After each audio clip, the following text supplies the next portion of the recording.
Captain Midnight. This video is brought to you by CuriosityStream and contains spoilers for the first 2 seasons of The Boys. It's become something of a cliche to call superheroes our modern gods and legends, but it's really easy to see where the comparison could come from. They're legends reshaped and retold over and over again, featuring larger-than-life characters doing amazing deeds and impressive feats of strength that no mere mortal could ever hope to live up to. But here's the thing about the Greek and Roman gods. They're really, really awful. Far from the heroics of Superman or Spider-Man, you'll often find the gods just being insanely petty, vain, ego-driven, and capable of limitless cruelty at the drop of a hat.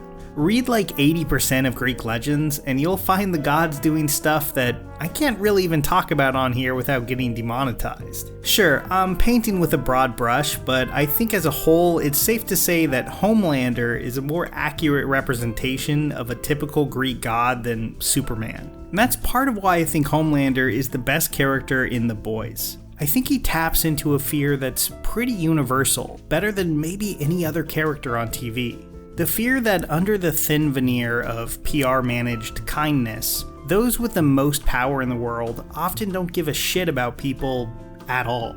And I think Homelander is a really great lens to explore those fears through. Yes, it's Superman, strange visitor from another planet who came to Earth with powers and abilities far beyond those of mortal men.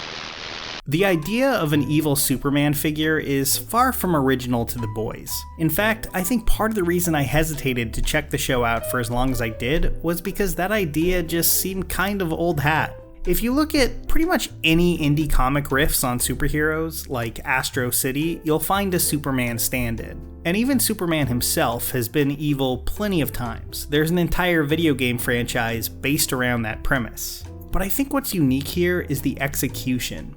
Anthony Starr is pretty incredible as Homelander. Even as a fan of The Boys comic writer Garth Ennis, I think it's a pretty big improvement on the comic's take on the character in basically every way. The Homelander of the comics has all the violence and sadism, but almost none of the nuance. Starr brings a level of self-doubt and fragile humanity to the role that really allows it to rise above just a stock villain. Unlike the comic, you can see a real human being underneath the layers of Homelander's endless cruelty, and I actually think that makes it more unsettling than the comic version, not less. Another way I think The Boys, and Homelander specifically, have improved from the comic being adapted to the screen is that the show is far more limited in what superheroics they can pull off on a TV budget. Now this probably sounds like purely a disadvantage, and usually with superheroes on TV, it is. Something like The Flash is constantly trying to do its best to adapt these crazy comic book concepts to the small screen, and only occasionally succeeding. But in the case of The Boys, I think those limitations have actually resulted in a better show. See, The Boys has never been particularly good at superhero fight choreography. It has a decent budget, but let's be honest, once the superheroes have to actually fight each other, it tends to be some awkward tackles and punches, rather than anything overly impressive like you would see in a blockbuster movie. That Season 2 finale battle against Stormfront being a prime example. It's probably a little closer to the CW end of things than the MCU. But here's the thing, I think that fits perfectly within the world of The Boys. Because even if he actually has these incredible powers, someone like Homelander almost never has to actually try. In the world of this show, movies and marketing campaigns are built around the Seven and the heroic deeds that they're constantly performing. But when we see the Supes, and especially Homelander, perform these powers, they're usually not doing anything very physically or mentally straining at all. Unlike Superman, who we constantly see like catching fighter jets or battling giant cosmic threats, Homelander is usually just using his powers to casually murder or maim people who pose no threat to him. He's lived his entire adult life in extreme luxury and privilege. In many ways, he has just as much in common with the billionaire trust fund characters on HBO's Succession than he does with, like, Captain America. And I think that's really important to understanding the show itself. Homelander is a superhero by virtue of being injected with the right serum and having a global corporate empire create an image for him. So the superheroes on the show aren't that great at actually fighting someone on their level because they basically never have to. One of the most gut-wrenching Homelander scenes in the entire series is when he convinces Queen Maeve to abandon the passengers of a hijacked flight and let them crash into the ocean. What's weird is so many discussions I've read about this episode seem to be taking Homelander at his word when he says that he's unable to save the plane. And I really don't get that. Sure, he says he would be unable to stop it because there's no ground below them, but I think very notably when they do crash, it's literally right next to land. And Homelander is immediately able to turn this disastrous situation into a big PR win for Vought, maybe even more so than if he had actually saved the plane. I also think it's interesting that they chose a plane at all, something we've seen Superman save or pick up hundreds of times through the years. In comics, old cartoons, modern films, everything. Their powers are so comparable that it really does lead me to believe that Homelander could have saved the plane, but decided not to. And I think the reason for that, beyond the PR, is actually that it would have required some effort on his part. And Homelander has never really had to put effort into anything. He's so powerful that he's never had to face pain, loss, or sacrifice. Like when he takes down the bad guys, it's almost always just him literally walking bored around a warehouse and like melting people in half. The amount of effort it would have taken for him to actually save that plane was probably more than he's used to giving.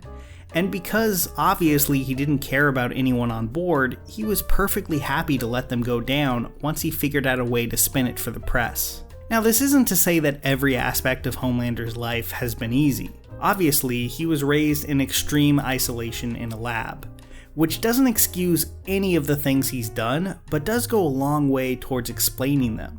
Homelander considers himself completely above every other living human being on Earth, which is why he gets on board with Stormfront's awful Nazi ideology pretty much right away. While some of the details might be kind of new to him, Homelander is definitely someone who views the world through an intensely hierarchical lens, with himself at the absolute peak. So, of course he's gonna get on board with Stormfront. But I think the thing that haunts Homelander, and something that really came into focus this season, is that he actually really does care about what people think of him. Now, this doesn't mean he's actually a tragic, sympathetic anti-hero or anything, because I want to make clear, I don't think that he is. Starr himself has said in interviews that he doesn't think Homelander should be redeemed, and I would definitely agree with that. But I do think this vulnerability that he has is a big part of what separates him from his less interesting comic book counterpart. In the world of The Boys, Homelander is beloved. Sure, we see protesters who rightfully hate him, but it's clear that he has a lot of huge fans too. But none of them know the real Homelander, and pretty much everyone who does hates and fears him, or is clearly just putting up with him to farther their own plans, like Vought CEO Stan Edgar. Even Stormfront, I would say, only ever saw him as a means to an end. Almost no one actually likes Homelander. Even his own son, who he was sure he could remold in his own image, recognized him for the monster that he is and rejected him in the Season 2 finale.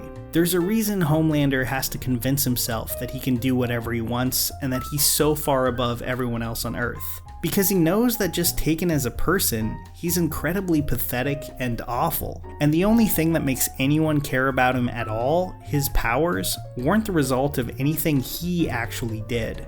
One scene I found really hard to watch was when Homelander maimed a Daredevil-like hero, who despite being blind was able to do some incredible stunts thanks to his super hearing. Homelander basically explodes his eardrums, leaving him powerless. And rewatching this episode now, of course Homelander hates this guy. Because despite being part of the Vought machine just like him, that hero had to actually overcome something to be as good as he was. We see him flip around to do some really skillful moves, and it's pretty clear that even though he has these hearing powers, he's had to work really hard to achieve that level of ability. Homelander has never had to do any of that. He's the farthest thing from it, really. He just walks or glides around and beams people to death. So that soup, despite being far less powerful than he is also everything he's not. And in Homelander's eyes, that can't be allowed to stand. I think when you cut right down to it, that's the core of Homelander's insecurity. He's the most famous, most well-known superhero in the world, but he's less brave and less heroic than just about anyone on the show. He spends huge portions of the show in this smiling public relations mode, trying to act like the hero that he wants to be viewed as. But anyone who's had any experiences with him knows exactly who he really is, and I don't think he can stand that. The Boys, just as a show, is about the farthest thing from subtle as you can get, and I think that's a big part of why Homelander has resonated with viewers as much as he has. He's just about the bluntest possible examination of what unchecked power, wealth, and isolation from the rest of humanity can do to a person.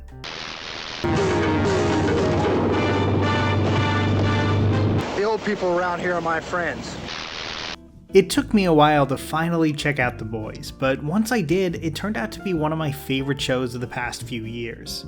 If you want to hear me talk about a few more shows I love, I should mention that I have videos on Rick and Morty and Cheers that you can watch right now on my streaming service, Nebula. It's part of the Working Title series, where creators break down famous TV intros. Other creators have talked about the title sequences for Dexter, Game of Thrones, Avatar, and a lot more. Not only that, but all the videos I upload on Nebula are now ad-free. Nebula features a lot of great creators like Lindsay Ellis, Tirzu, and CinemaWins, among many others, because they recognize it as a way to make videos outside of YouTube's algorithm. And if you sign up through CuriosityStream, you'll also get a great documentary streaming service at the same time, featuring docs on history, science, tech, and more. Right now, CuriosityStream is offering a 26% discount on the bundle, which means you can get both for less than $15 a year. That's not just for a month, that's for the whole year. So get the deal by going to curiositystream.com/CaptainMidnight. That's curiositystream.com/CaptainMidnight. Here's a special tip for the fellas and girls who have not already joined Captain Midnight's new 1940 Flight Patrol. You'd better hurry up and join at once, because there's a big adventure ahead. The thing to do now is to get started, because we're going to have not only barrels of fun, but loads of free gifts and prizes, too.